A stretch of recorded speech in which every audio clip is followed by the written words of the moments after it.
I've always loved driving the back roads of central Illinois at night.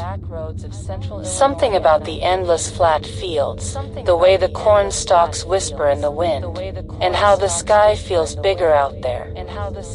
In October 2024, I was heading home from a friend's place in Decatur, taking County Road 12 because it cuts 20 minutes off the drive. It was around 1 a.m., pitch black except for my headlights, and a thick fog was rolling in off the fields. About 5 miles in, my radio started cutting out. Static, then nothing.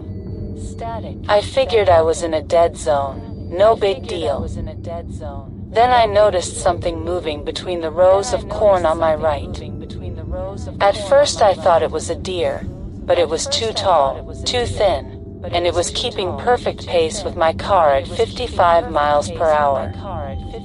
I slowed down to 40. It slowed down. I sped back up. It matched me again. I couldn't see details, just a dark silhouette against the lighter fog, but whatever it was stood at least 8 feet tall, with long limbs that bent wrong. I told myself it was a trick of the light, maybe a scarecrow I hadn't noticed before. But scarecrows don't run alongside your car. I floored it. The thing darted out of the corn and into the road behind me. In my rearview mirror, I saw it standing dead center in the lane, motionless, head tilted like it was studying my taillights. Then it started running after me, fast. Unnaturally fast. My speedometer hit 85, and it was still gaining. I didn't slow down until I hit the outskirts of town 10 minutes later. When I finally looked back, the road was empty. I pulled into a gas station, hands shaking so bad I could barely hold my phone. The clerk asked if I was okay. I told him I'd seen something in the corn. He just gave me this tired look and said, "Yeah, people see things out on 12 this time of year. Best not to stop if it happens again. I still take the highway now, even if it adds time. Some nights, when the wind is right, I swear I can hear something running alongside the car in the dark, just out of sight."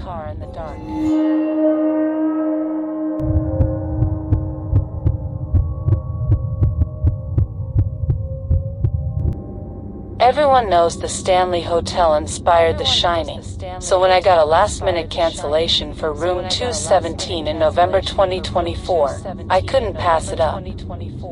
I'm not superstitious, but I love a good ghost story, and I figured the worst that could happen was a sleepless night from overactive imagination.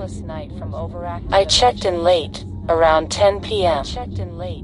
The hallway on the second floor was quiet, almost unnaturally so.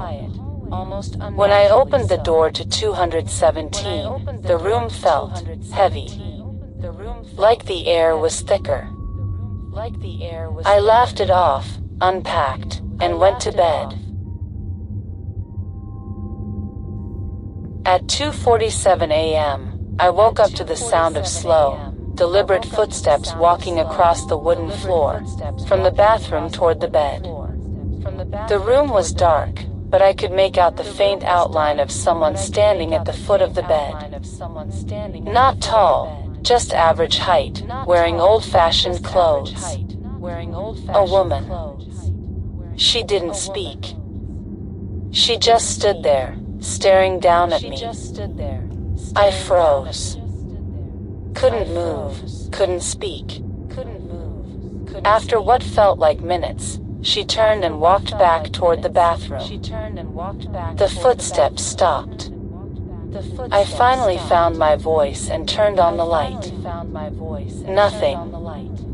Empty room. I didn't sleep again that night. At dawn, I went down to the front desk to check out early. The night clerk, an older woman, didn't even blink when I mentioned the room. She said, 217, huh? She likes that one. Used to be a housekeeper here in the 1910s. Died in an explosion while lighting gas lamps. Guests see her most often in fall and winter.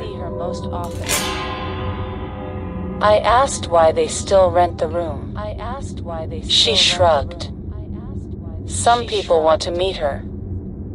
I haven't been back to Colorado since.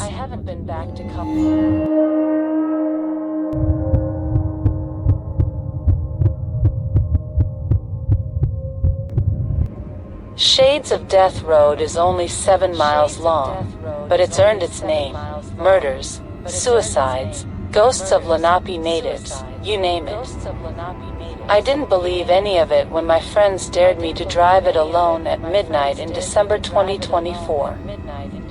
I figured it was just a creepy name and some foggy woods. The road is narrow, winding, with dense trees on both sides and almost no streetlights. Halfway through, my headlights caught a figure standing on the shoulder. A man in a dark coat, face hidden under a wide-brimmed hat. He didn't move as I passed. Just stood there, head turned toward my car. A minute later, I saw him again. Same spot, same position. I told myself I'd loop somehow, even though the road doesn't loop. My heart was pounding now. Then my phone buzzed with a text from an unknown number. Keep driving. I didn't stop to check it. I sped up. In the rearview mirror, I saw headlights appear far behind me. No car had been there seconds ago. They stayed exactly the same distance no matter how fast I went. Another text, don't look back again. I looked back anyway. The headlights were gone. But the man in the coat was now standing in the middle of the road ahead of me, less than 50 feet away. I swerved hard, tires screeching, barely missing him. When I straightened out and looked in the mirror, he was gone. No one on the road. No headlights. Nothing. I made it to the end of the road, pulled over, and blocked the unknown number. But for weeks after, every time I drove at night, I'd get the same text from a different number. I'm still watching. I don't drive alone after dark anymore. And I never go near Warren County.